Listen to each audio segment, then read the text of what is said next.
everybody? Welcome back to the Fumble Live. Thank you so much for tuning in today. We have a lot to get into. We're obviously talking about Carson Wentz and what just happened with him. We're also talking about LaMelo Ball. I see some of you guys in the chat. You're already discussing the comparison that's been made between LaMelo Ball and Ben Simmons. I'm sure we'll have a lot of thoughts on that. And then we're getting into a major mess up that SportsCenter and ESPN made. Cannot wait to talk to you about that, but first, subscribe to our channel, tap the bell for notifications, give this video a thumbs up, and leave a comment below. Here's the Fumble Squad. There's just two of us today. I'm Devin Howard. You can find me on Instagram as @DevinHoward. What's up, everybody? I'm Jackie Ray. You can follow me on Instagram and Twitter @JRayTheFanatic. Are we still a squad when it's just two of us, or are we just an awesome twosome, awesome duo? How's that go? Let's say we're the awesome duo, the dynamic duo. That's what I think we are right now. Okay. Perfect. Okay, Jackie, before we jump into this Carson Wentz news, how are you doing today? How was your night last night? Tell me how you're feeling. So, first and foremost, I still have sleep issues. That stuff that you told me to take hasn't been working. But I'm just going to chalk it up to put you on blast a little bit there. But I'm just going to chalk it up to that I am super excited to play the Nets tonight. The Lakers versus the Nets game is tonight. If you guys are following me on my Instagram, a lot of people have said that they believe that the Nets are going to blow us out by a lot.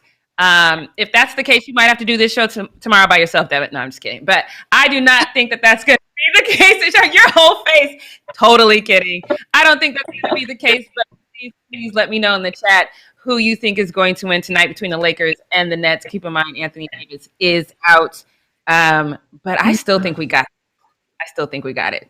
What do you think, Devin? I mean, obviously I have to stay optimistic about the Lakers as well. I don't think that it's going to be, if the Nets do win, I don't think it's going to be a blowout win. I saw your post on Instagram this morning, and I thought for a moment, I was like, you know what, maybe I should troll Jackie and just write Nets in the comments, and then I decided against it because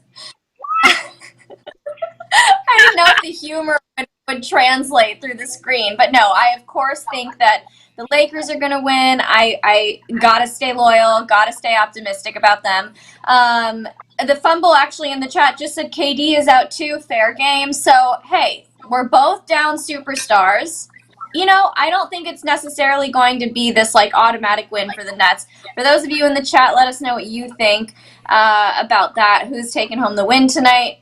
We say Lakers. We're Team Lakers over here. Okay. What were you going to say, Jackie? For sure. KD's out. Yeah. Kyrie's out too. Kyrie's still out, right? Because Kyrie, I mean, at least in the depth chart this morning, he was still out for an undisclosed thing. But I mean, they might update it. But yeah, I think he's out. Interesting. Okay. And then so also for those of you who are asking, Britt is on vacation until next week. So me and Jackie are here. We're holding down the fort. Let's talk about Carson Wentz. Okay, so the Philadelphia Eagles have agreed to trade quarterback Carson Wentz to the Colts for a 2021 third-round draft pick and a conditional 2022 second-round pick that could turn into a first-rounder. The Eagles will take a $33.8 million dead cap hit, the largest dead cap hit that any team has ever taken for a player, while the Colts will assume the balance of Carson's $128 million extension, including $10 million guaranteed roster bonus due on March 19th. Now, Jackie, what are your thoughts on this? Is this a good move? How do you feel about this? I mean, I feel good about it. I think that we know for sure now that Andrew Luck is probably not going to come out of retirement, and if he does, it's not going to be over there. But I think it's good for them because after Phillip Rivers leaving, and it's just a lot of confusion. And Phillip Rivers spoke very highly of that whole entire squad. And Carson Wentz has something to prove. I personally am such a team player when somebody has something to prove because they have a chip on their shoulder. They're going to come in and they're going to do some things. So I'm excited to see what is going to happen. What I think about this happening versus what I feel about Carson Wentz are two totally different things.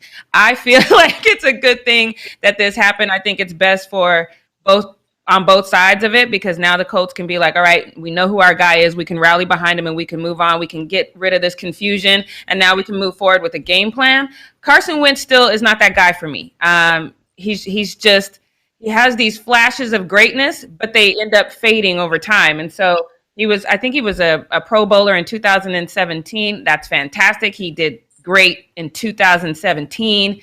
And then it's just been up and down. It's been a roller coaster with him since then. So, I want him to succeed. I know he wants to succeed. He's definitely enthusiastic, but I just don't know if it's going to amount to anything as far as a deep playoff run for the Colts. It's definitely not going to amount to any kind of Super Bowl run, but I don't know if it's going to even amount to a deep playoff run for them.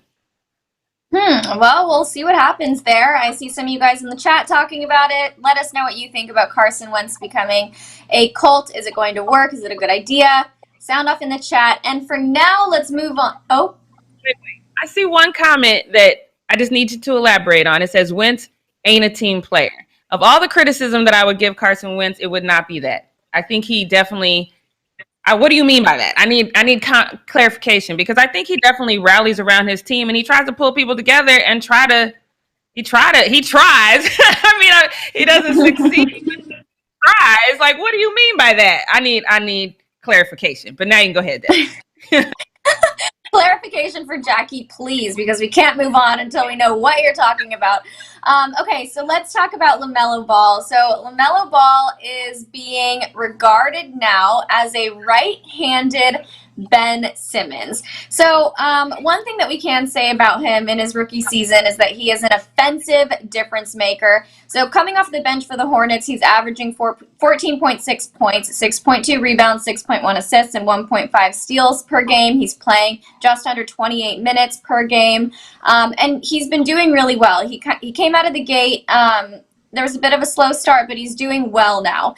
And people think that his career trajectory is going to mirror someone like Ben Simmons, which I'm not sure how I feel about that. So when you look at them physically, LaMelo is 6'6", Ben Simmons is 6'11". LaMelo usually has the ball in his hands more often than not when he's in the game. Ben Simmons is he's more of like a key player in the Sixers offense. They were both top 3 draft selections, but those are just kind of like the basics. When we really examine their game, I don't know. Jackie, let's talk about that first. When you examine their style of play, do you think LaMelo Ball and Ben Simmons are similar at all? Is this an accurate comparison to even make? No, it's not. I mean, like you said, first of all, one's right-handed, the other's left-handed. Second of all, I think, and I have to run the numbers, but I think LaMelo has taken more three-point shots than Ben Simmons has his entire career.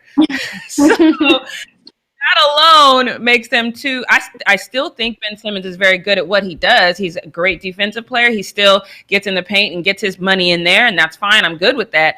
I just don't like this comparison because they're not the same. This is literally apples to oranges for me. I don't like this comparison. To me, this is just a light skin comparison. I think that's the only team light skin. We always go there, y'all. I'm so sorry. It's just the way that goes. But there's nothing else similar about them to me. I mean, even when I saw somebody said, "Oh, well, it's because their dads are both famous." No, y'all can miss me with that comparison because Ben Simmons' dad actually played professionally in Australia and went to the All-Star game in Australia. LeVar got 2 whole points that he averaged to his name. So, and he's never done anything professionally. He's living vicariously through his kids.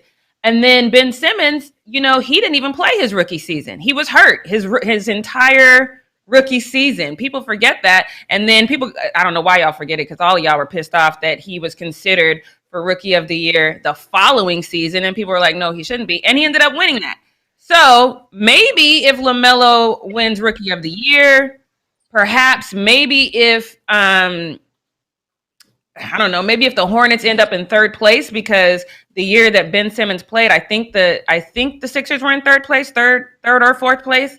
Right now, I know the Hornets are in like 8th place, and they're going to be lucky to get a play-in. So, no, I think it's just too far of a reach. I really do think it's just more of a, hey, well, they could be if everything changed on one of them, then they would be just alike. But it's not going to happen. Yeah, and that's not even a good way to make a comparison. One other thing that they do have in common is that Ben Simmons is Australian and LaMelo played in the NBL in Australia, so at least they have basketball experience. He's not Australian. Stop it. Listen, I was trying. I know it's a reach. I think personally that LaMelo is on a path to have a more successful career than Ben Simmons. That isn't to say that Ben Simmons is doing poorly, but I just think from where he is right now, LaMelo is probably going to uh, exceed what Ben Simmons has. Do you agree with that, Jackie, or no? Uh, no, but that's because right now I think that Ben Simmons is a better player. I know a lot of people will disagree with that, but I know it's because he doesn't take that outside shot. But Ben Simmons' basketball IQ and then the way he kind of moves around the game and his ability to pretty much stay consistent while this him and Joel Embiid thing isn't working. I think that he has a little bit better understanding of how to play the game, the politics of the game. I think everything's kind of come a little bit easier to LaMelo, and everyone just expects him to be great because his last name is Ball. I think Ben Simmons has gotten so much criticism over his career, and he's had to fight through that, that's just automatically going to make him better to me. And so I think at some point there is going to be a shift in Philly. I don't think that Ben's going to end up leaving Philly. I think there's going to be a shift in Philly, and then Ben's going to come out victorious over that. LaMelo could exceed Ben Simmons, but I think he's got to not believe his own hype. And from what I see of LaMelo on the floor, he definitely believes his own hype. And I think at some point that's going to get in his way. Yeah. Speaking of getting in a player's way, let's talk about comparisons because we see this happen so often in the NBA, especially with rookies when they just enter the league. For example, Zion Williamson, he was always being compared to players like LeBron and Shaq, and there's always people wanting to say he's just like this person, he's filling those shoes. Do you feel like when fans and the media kind of go at a player and say, this is who you're like, this is who you should emulate, that it actually can negatively impact their game? Is it even worthwhile to make these kinds of comparisons? I mean, I don't think players should listen to comparisons because you got to play your game. You got to be good at what you're good at. Ben Simmons, for whatever reason, isn't good at the 3-point. He is because we've seen him in practice. He can actually do it. He has a mental block that doesn't allow him to do it in the, which I have yet to figure out. I don't know. I don't know the man personally. I don't know what's going on with him, but I just still don't think that's something you can get over on your own. But I don't think the comparisons are the same. Everybody plays a different game. Ben Simmons is a great defender. He does what he does well. He doesn't do anything at all beyond the arc, and people have an issue with that. I think LaMelo is pretty versatile. He can play different things, but I don't think he's the type of defender that Ben Simmons is. So, no, do what you do and do what you do best, and then add to that. You know what I mean? I don't think you should ever emulate someone else's style. I get it if you're a kid and you're coming into the league and you're looking up to Kobe, or if you're looking up to LeBron, fine, you're a kid. But once you get into the league, you got to establish your own identity, and you got to just block out these comparisons. I don't think that's ever a good thing.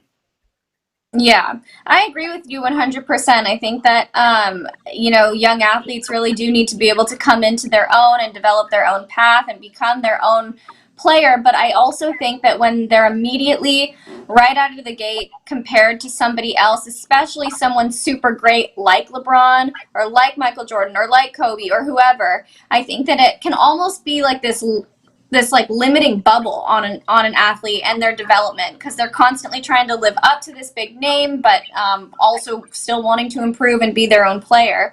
Mamba Machine says, why can't the person make their own shoes? Why must there always be a comparison? Just appreciate talent. Stop trying to box players into a one-dimensional role.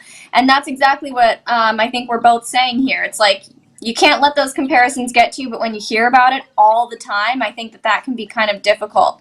There was another comment in here from, oh yeah, Mamba also had another comment about LaMelo Ball and Ben Simmons. He said, what a horrible comparison. LaMelo Ball can actually shoot and wants to have an outside shot. Ben Simmons is bulky while LaMelo Ball is slim and smooth, I think is what it said. I scrolled away. I like smooth to describe a body type. That's funny.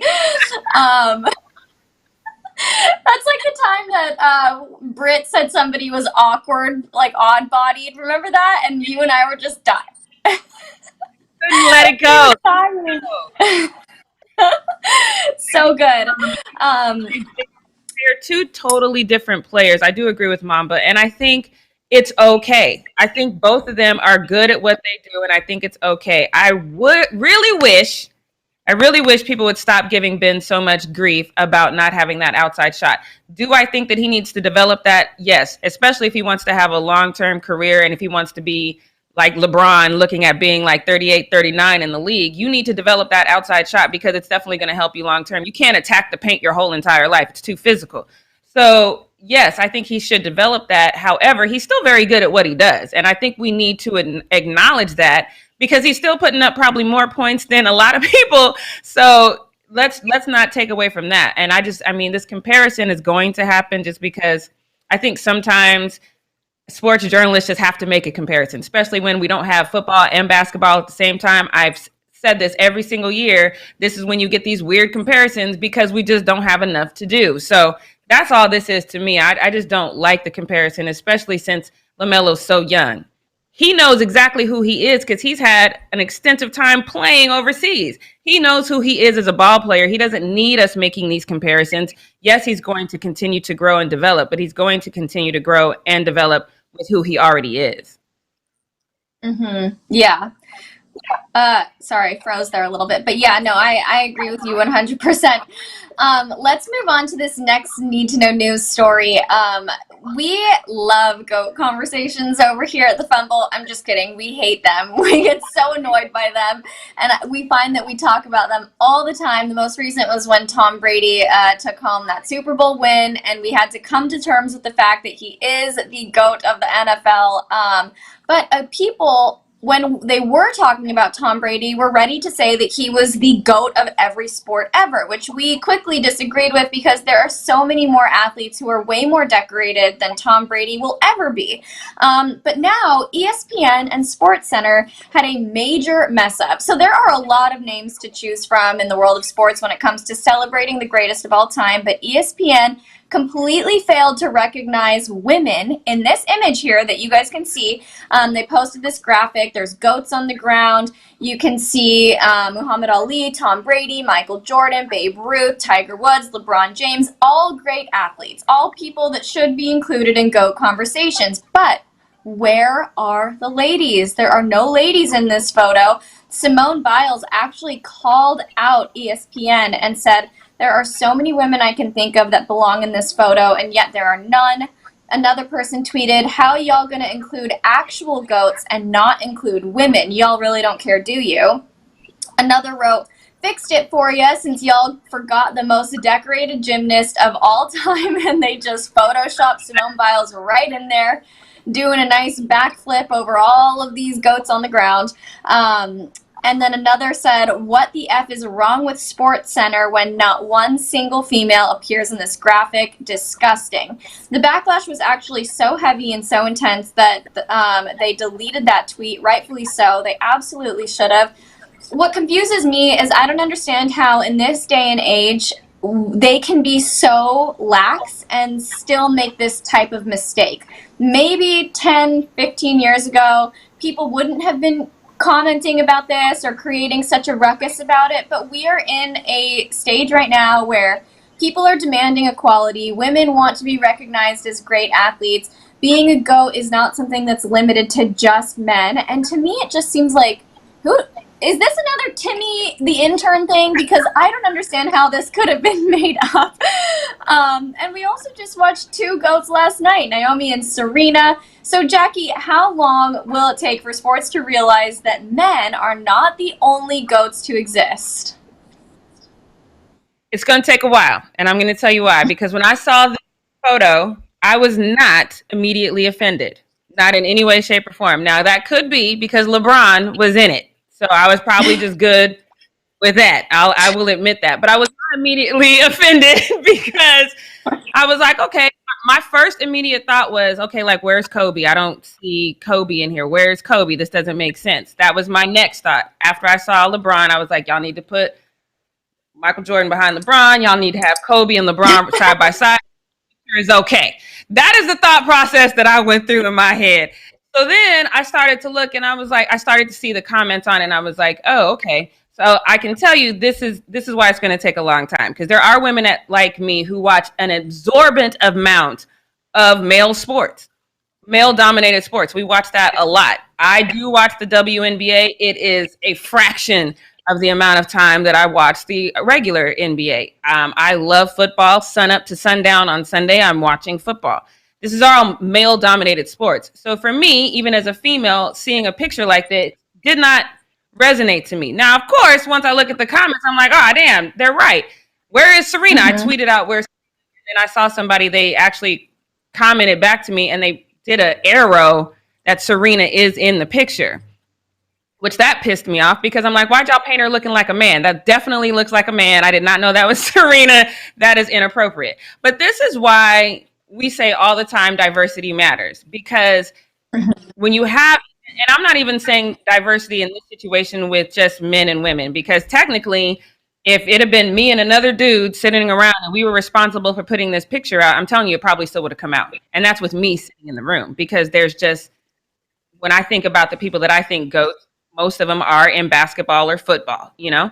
But then then that means I'm excluding the WNBA, and I'm not including Candace Parker or Sue Bird or Cheryl, who was like one of the first icons in the WNBA. And I'm not including, you know, all these other sports that women really dominated in. Of course, Simone Biles and Serena Williams and Naomi.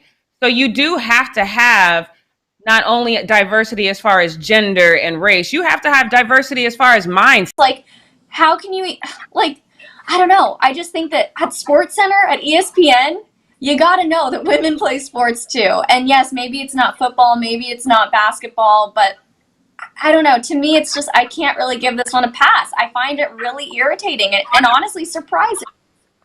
I'm not giving it a pass. I'm saying I understand how, oh yes, Dallas, thank you. Mine more as well. I'm saying I understand how it came about, because again, I think when you think of the dominant sports, you think of football, you think of basketball, boxing. I didn't even see any UFC fighters in there. There are some GOAT UFC fighters. There are some GOAT female UFC fighters. You know what I mean? So I think that when you're sitting around, you're talking shop and you're just saying, oh, so-and-so's the GOAT, so-and-so.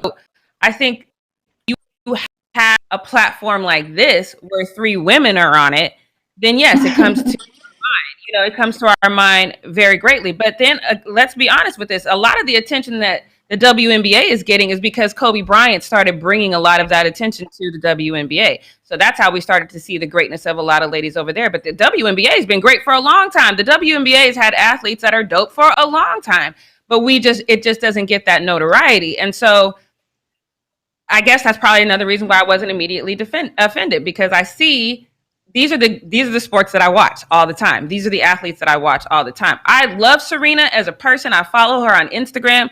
I am probably her daughter's Instagram niece, because I follow everything that they do over there. But I have not seen all of her tennis matches. To be honest, I've probably seen over maybe a dozen of her tennis matches. I watch a dozen games a day that don't include women. So I'm not saying that I just don't think this was malicious. I think it was more of an oversight, and you're doing the prominent sports figures that you see all the time. I agree with your point that if you work at an ESPN, this is not a mistake that should happen. But I do understand. I can tell you what happened was people were sitting around, they were talking like, yo, man, no, LeBron's the GOAT. No, Michael Jordan's the GOAT. I'm going to make a picture. And that's how that went. Nobody put any more thought into it other than that. And that's the problem. Yeah, you're totally right. I guess, I don't know, as women, we kind of have to fight for a seat at, you know, in the boys club that is the sports world. And time again, no matter how often we call out major platforms and major networks for, you know, disregarding or not including women in their conversations about great athletes or great teams, I think it's just, I'm just really frustrated by this. I think it's super annoying. Dallas in the chat did have one comment that I wanted to read out. She said they didn't include the great Devin Howard and Jackie Ray from the Fumble. And honestly, I agree. Major oversight on their part. They really should have put us in there. We would have made it. And then also one thing really quickly that I do want to add. I know that that one person pointed out that Serena Williams was in that GOAT graphic that they posted, but I couldn't even see her. Like, she was so far off to the side and hidden. So it's just like, okay, you included one lady, but like, She looked like a man. Most of her body was out the shot. So it's just like, something like this. It's like, how am I supposed to know that's her? I know. Like, Do better, ESPN. Come on, it's not that hard. Okay, well, that wraps up Need to Know News. Jackie, I'm going to hand it off to you for the post-up. Yes, let's get into this. This was a fun conversation. I love these kinds of points of views and different insights. So keep coming, you guys. But let's get into this first one because I don't know. It's going to lead into the next one, which is going to be funny. But look, so Miami was with the Warriors were losing last night, and then there's a celebration by Steph that I don't really like. But I'm gonna show it to you really quick. Let me show you this celebration from Steph Curry or Wardell. It's gonna be a So now he's like, you're done. You're done. You can go. You can go. You can go. The reason why I don't like this is because Steph was 5 for 20 last night from beyond the arc, while y'all out here talking about beyond the arc is all that. Yes, but you can have really bad nights. They still ended up winning the game, which is great, and I'm that's cool. But this is funny to me because that means a whole tweet now has to be deleted because they went from calling it chicken curry, as you see there, to if you go up, you can see at the very, very bottom, somebody screenshotted this before they had a chance to delete it, and then they went back, and then it says, this has been deleted by the user. The user is the Miami Heat. So that is so embarrassing when you have to walk back a clap back. That is embarrassing. Do better. I've told y'all before, do not tweet stuff until there's like 10 seconds left in the fourth quarter. I've told y'all this so many times. Why? And we see athletes do this all the time too, where they're way too early, but they're yelling, "You're done!" Like, no, bro, chill out. It's not happening yet. It's just embarrassing. For a living, be quiet. Social media guy, you point out on that court. Wait, just wait. That's all I'm saying. Give it a second. Anything could happen. But okay, so I want to guys a second. I want to keep Devin up here for a second. I want you guys in the chat. I want Devin. We talk about this all the time that we don't like a lot of questions that reporters ask athletes. They ask some of the dumbest questions on the planet. So let's break this down. Steph missed 15 shots last night, but he still scored 25 points. Kelly Oubre and Andrew Wiggins had 23. Kent Bazemore had 26. Warriors are 16 and 13 right now. They're in 7th place, so they would have to do a play-in. So tell me, give me your dumbest question that you would ask Steph and your smartest question. I see you in the chat. This girl and Kelly. I mean, I got to get a boo because Devin and Britt have all these boos. I have kind of one, but not really. But anyway, so tell me what you would ask Steph Curry, Wardell in this situation. Your best question. So my best question. Yes, and then give me your worst. Okay, so my best question for him would probably be, gosh, now I feel put on the spot, but it would probably just be like, what happened, what was going on, why did you miss so many shots? Mm-hmm. Okay, that's a good one. That's a good one. And then my worst question would be like, even though I would super be curious about this and I would actually want to know, my worst question I'd probably ever ask is like, what did you have for dinner before the game? What did you eat before the game? Just because I'm curious how people fuel themselves, but it's really stupid. Nobody cares. But there are worse questions, and I know you're going to be getting into that one in just a second, so I'm going to just stop there. My worst question, this question that I've always wanted to ask Steph, is not about basketball. It's always been, is your wife as good as cook as she seems to be on social media? Or are you just a good husband and pretending to eat really nasty food? I've always wondered that. But that's still better than this question, because let me show you this screenshot of what this reporter asked Steph. The reporter says, Ayesha tweeted a dagger. We talked about that the other day with Ayesha being butt naked, even though she says that we all should be modest. So she was butt naked. Ayesha tweeted a dagger. How often do you guys talk after the game? They're now it gets better because there's more. There's another question, and it says, what's that relationship like after a big win like this? We're married. I don't understand this question at all. And it's not Aisha hate Mamba. It is understanding that she can't walk it back. It's totally different. So we're not hating on Aisha. I'm just saying, do better, sis. And do better, reporter who's asking a married man, what's it like to be married? Just say that. What's it like to be married to Aisha Curry? Say that. But don't say this dumb question. All right, so now let's get into this next one. Because go ahead, Devin. Oh, I'm so sorry. So I covered this morning as a stand-up video, so I have had a lot of time to think about this.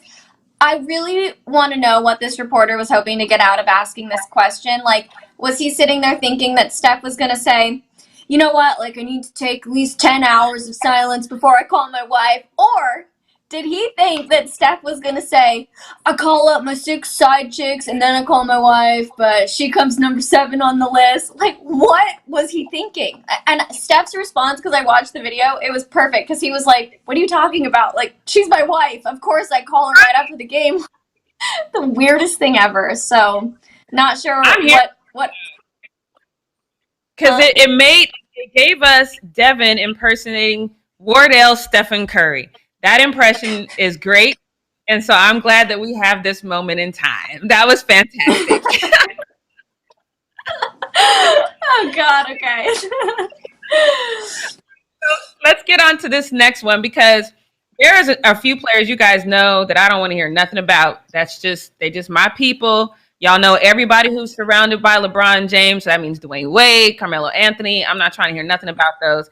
So I was going to ask Carmelo if he wanted me to come out and handle his lightweight, but he told this fan off who yells from the stands that, yo, Carmelo, you should retire. Take a look. Good activity early in his run from Jackson Hayes. As Lonzo, his first free throw attempt of the night. Getting it. I love how he said, shut your ass, and then waves him off. And then the camera pans away right when he's finishing a sentence. I don't know everything that he said. But yes, Carmelo. Carmelo's been out here balling. What are you talking about? He should retire. That's just hate. That's just Carmelo hate. I'm not here for the Carmelo slander. That is not what we are doing. But let's get into this next. Sorry, Jackie, you keep jumping in. And also, just if he's able to sit patiently in a year. At least what, two games now that I've seen him, I'm like, okay, this look like young Carmelo. This is fantastic. So yeah. I'm excited for my guy. Get out there and just tell them to shut up, just like you've been doing. I love it. I love that a lot, because I love Carmelo Anthony. What I do not love is all things Kardashian. I don't like it. I could go the rest of my life and never have to talk about anything related to the Kardashians again. But they have made a great living off of being get around girls, so I highly doubt that that's going to happen. So here we go. I just don't know if this fan is serious, because he posted this to his Twitter that says, thanks for airdropping this pic to me, Kendall Jenner. So you can see the one where he's with his friends. There is a phone on the deck there, so I'm thinking, did they maybe line up? And then she's like, oh, I got you, since she was sitting right there and took it for them, because she definitely didn't airdrop him the second one, because the second one he actually took. So yeah, maybe this one. I think maybe she could have taken this one, because there's 4 of them, but I don't know. 2 phones are on the deck that we can see. Maybe there's more there, but nah, she definitely didn't take that one. So Devin, do you think that she actually airdropped him this photo, or one of them actually took the photos and he's just chasing clout right now? I think he's chasing clout. It's the same thing like when there were fans in the stands at that Heat game when the guy was showing the DMs with Tyler Hero and that girl, but the DMs were from like 2019 or something like that, before Tyler Hero was dating Katya Elise Henry. People will do the most to attach themselves to a celebrity. I doubt that Kendall airdropped a photo.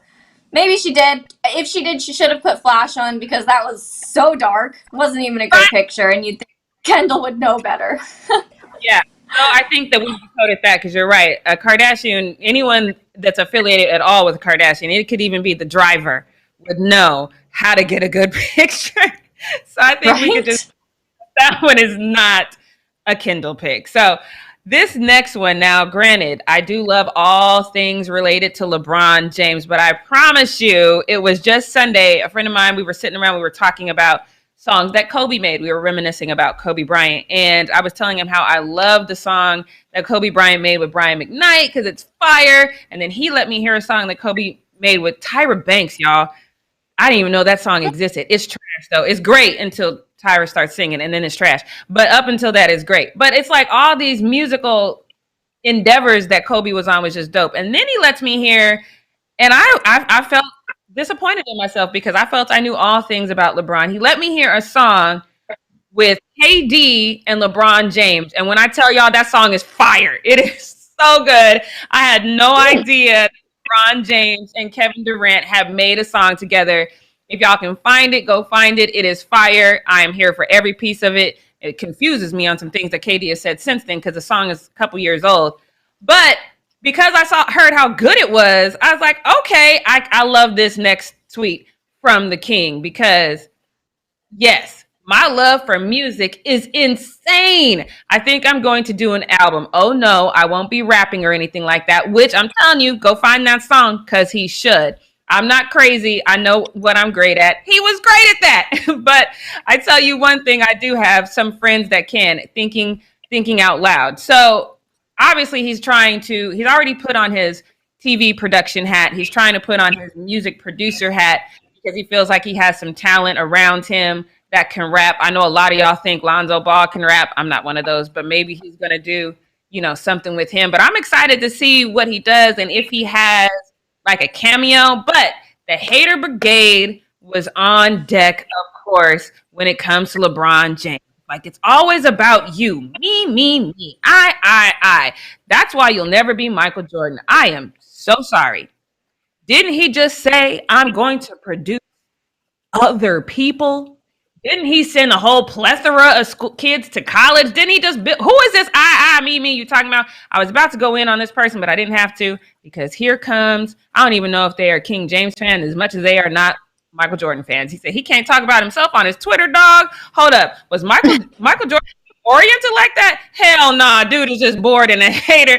He can't talk about his passion for music. MJ was boring back in the days. LBJ is the entertainment. So thank y'all for helping me stay out of Twitter jail because I was about to go in on this man, and I appreciate y'all just got it. Bam, bam, bam. Right down the line, and I love it. I appreciate y'all for that. So let's go on.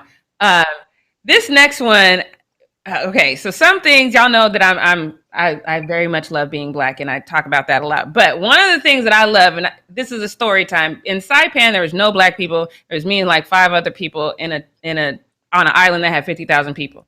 Every now and then a boat of Navy people would come and it'd be like a bunch of Black people. And when I tell you we would have whole conversations just looking at each other and not a word would be spoken, it's my favorite thing about being Black. We really do have telepathy. So I love when Jasmine Watkins posted this because she nailed it about how her name is Simone Jelks. She's the ref. She's looking at Malik Beasley. That look says everything to me. Like, boy, you trifling, leaving your wife like that. You ain't no damn good. I love this whole face giving this man like, ooh, if I could slap the hell out of you right now, I would. I love this face. And he's like, he feels it. He's like, I'm not looking over there. Not doing it. So much. And Jasmine says, nah, I demand more Black women referees because you're not going to get looks like this elsewhere. But she has given him everything. I love how she said that. But one user was like, okay, cool. This is great. I don't want to see this look. I want to hear this. He said, I'd love to hear a player, ref, call the foul. Ref, you crying like a ho-ho out here. Like, if we heard her say, I don't know. That would be a different situation. I think the ref would get in trouble. I'm here for the looks. Devin, what did you think about that look, given all that we know about Malik Beasley? I love that look. I think it was so perfect and so appropriate. I'm a big fan of when people's like faces talk out loud when they're not even saying anything. So good. So yes, totally. If anybody deserves a look like that, it is Malik Beasley. So I'm here for it. Yes. All right. Let me do one more story time, you guys. I have a face shield. I have my LeBron mask. I wear both of them 90% of the time because I'm a germaphobe now. I was one before, but now with this pandemic, I'm worse. But sometimes I do have the face shield on and I forget. And then I try to put the mask on. It's very, very embarrassing. I'm saying that to say, don't laugh at Dame. because the struggle gets real sometimes when you just forget the order in which to put things on. So, and he calls himself out on it. He says, I don't know what WTF I was thinking. You can't really tell in that tweet. So let me just show you the video. He has his headphones on and he's struggling to get this mask on. And he don't know why. He literally has no idea why he can't get mask on. He's like, I don't. He has no. Oh my guy. Dang, I had to. Poor The frustration, though. Like.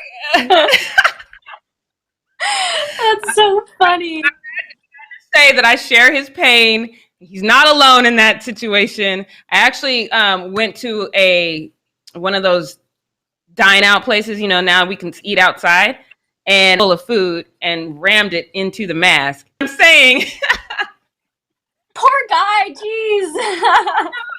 You know how loud my laugh is, and I laugh. It was so embarrassing. I felt so bad. I was like, I'm so sorry, but that was hilarious.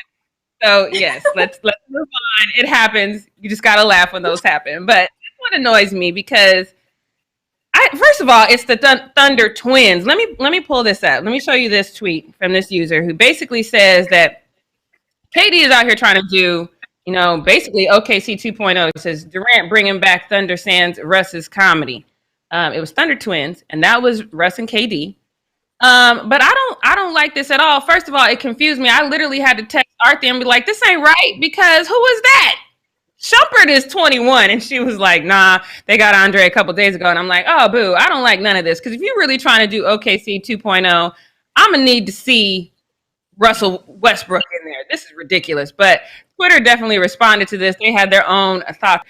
And then, which I think is funny when you really know what. And says, nah, old Thunder was better, younger, more athletic, and they legitimately talk about. Problem was neither Kevin or James Harden are team leaders. I lived in OKC when they were winning 3-0. I was amazed at how they lost, and I did blame Kevin. I wasn't impressed when he won at Golden State. I could have won playing with the Warriors by riding the bench. I think that's what a lot of us thought, and I think that's a lot of the reason why people just didn't have respect for KD at that time.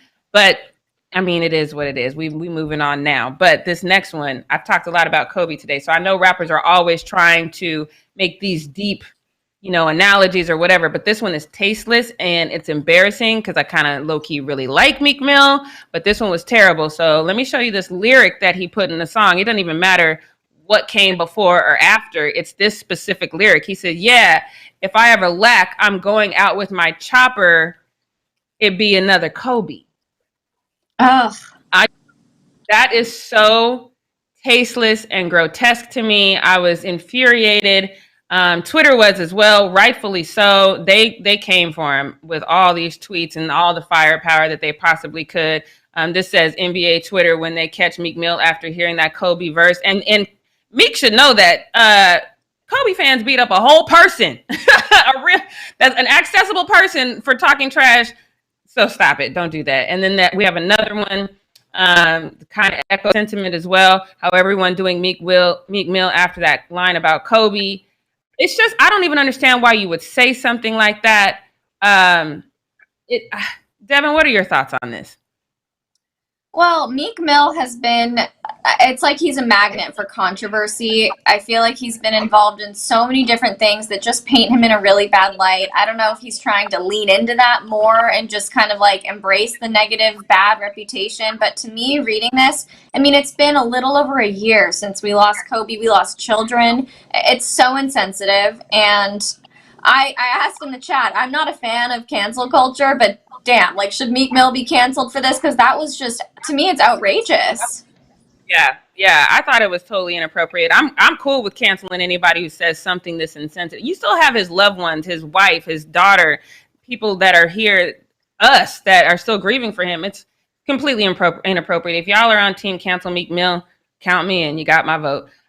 This next one, you have to love Naomi, because from her stance on social justice to her ownership of a soccer team to we've just been talking about, she's the GOAT. She never misses, and she will always be a legend. I want to show you this. I don't think I noticed this. It's one of those things I think I noticed, but I didn't notice. But she was always wearing either Lakers or Kobe or some type of gear when she was winning. So let me show you this tweet. And everything she does. Oh yeah, here it is. So this is her, and it says Naomi wore a Kobe Lakers jersey after every match before winning the 2020 U.S. Open last year. She wore a Lakers warm-up after her victory over Serena at the Austrian Open last night. So I think that's just super dope how she's just out there repping like that. And after her victory, she gave a very Mamba-like interview. Check it out. People don't remember the runners-up. I mean, you might, but like the winner's name is the one that's engraved. So I think I fight the hardest in the finals. And I think that's where, you sort of set yourself apart. It's the other person won as many matches as you did. And it's something that I think, I don't know, it's like the biggest fight. I love that. I mean, first of all, I love how she's a straight monster on the court, but then so soft and dainty in her post game. I just love her so much, and she's definitely a GOAT. And I love the mutual respect between her and Serena. That's something that I love to see because there's room for everybody, and obviously no one's going to succeed forever in this game. So I love this whole thing. But let me get into this next one. I'm glad that we only have a little bit of time because this one is going to be very, very difficult for me. We're going to get into what we not going to do because this one hurt my heart at my core. I think if you guys haven't seen the movie Concussion, I highly recommend you go see that. It's a must watch to me. You'll see a lot about how the NFL knew exactly what CT was for a lot longer than the rest of us, but they chose to cover it up. The NFL fought really hard to try to prevent that movie from coming out. And then when it did come out, they made some sort of agreement. So a lot of the really disparaging, which if you see the movie, that's a scary thought, but a lot of the really disparaging things came out. So I don't think we'll ever know the full extent as to what the NFL did and maybe even does know as far as CTE. But Ryan Leaf is struggling right now. And I think that's why it hurts my heart so much because you can see it. You can see it on his face how much he's struggling. He posted a response on his Twitter. He says, "I don't know who needs to hear this or if I just need to say it, but I will continue to stand by and watch my brothers disappear because a multi-billion-dollar corporation won't do a thing. At NFLPA, do something. Hashtag I got your back. Hashtag NFL Brotherhood." Now he posted this. We kind of briefly talked about it earlier in this week. He says, this response is regarding Vincent Jackson. He is a former NFL wide receiver. He was 38, just 38. He died in Florida in a hotel room. They found him after his family issued a missing person because they hadn't heard from him. So the last place he was that hotel room. So they went and checked. A housekeeper found him. The police said there's no sign of forced entry. There's no trauma to his body. There's no signs of like any sort of misconduct. So of course, that leads a lot of us to believe that perhaps this was a accidental overdose or in worst case, even a suicide. So when Ryan posted this, he starts a video talking about a friend of his that he didn't name, who's also in the NFL, who's just getting out of a psych ward because he's having thoughts of suicide. And how a lot of his friends are just having a hard time adjusting mentally to life after football because they've been pounding their head around for a long time. This video is about a minute and almost 2 minutes long, so I'm only going to play a small part of it. There is some cursing in there. I saw some comments on Twitter that were offended by that, but I'm just going to let you know now it's powerful, and I think we need to hear it. The NFL just doesn't fucking care. They don't care. I mean, they'll write condolence letters and shit like that. But if they were invested, they'd actually put some money behind the Legends community and into the mental health and substance abuse side of it. And not once you're bad for the brand, the Shield, they could give two shits.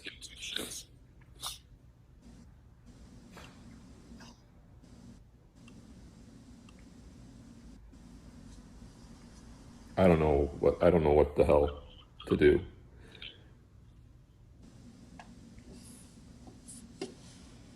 They don't get how precious life is. and then I have this fucking survivor's guilt.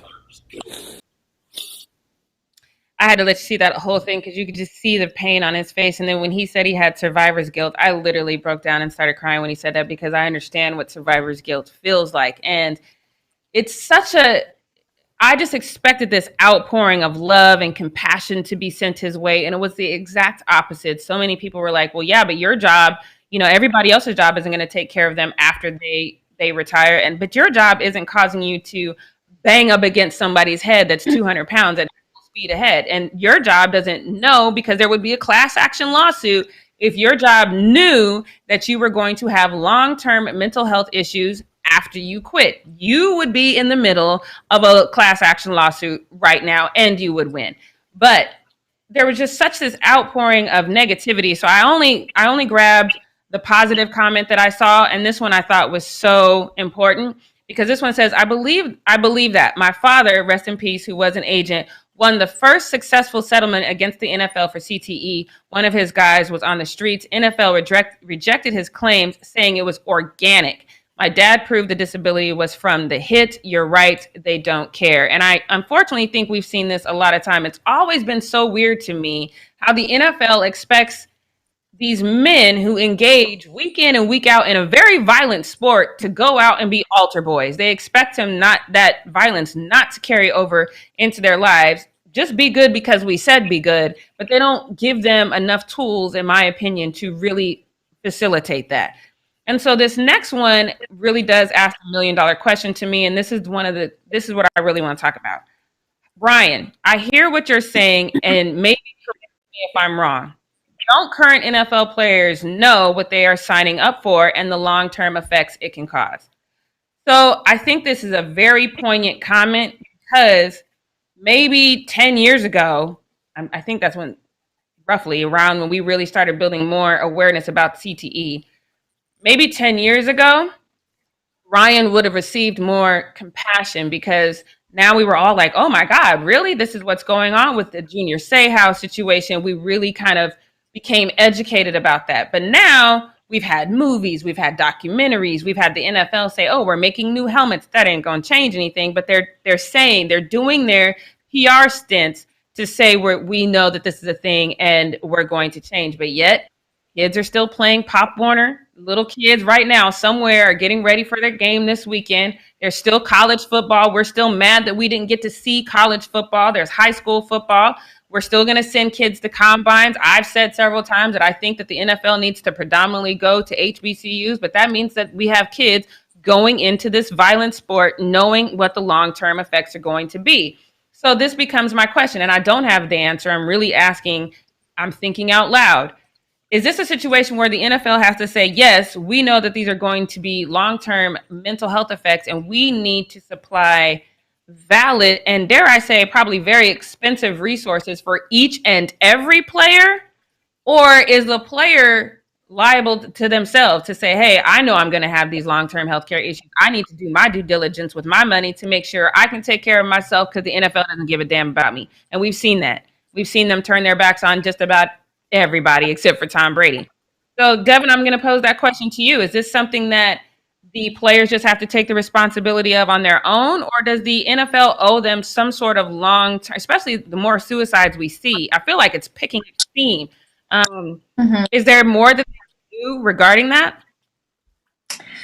I mean, considering like the NFL taking action, I feel like is not going to happen anytime soon. So I do think until they're ready to be accountable for what happens to these athletes when they're on the field, it does kind of have to fall on each individual person. They have to be able to set up that support system, whatever it is, that enables them to continue to do their job and also stay mentally healthy and clear. But I do think that we need to see the NFL for sure taking accountability for this and acknowledging that it is a risk factor and giving these athletes the tools that they need. I just don't see that happening. The NFL is so slow moving when it comes to really important changes. So I think that since we can't rely on the league to do anything beneficial, the players need to be able to take responsibility for it, which sucks. I hate saying that.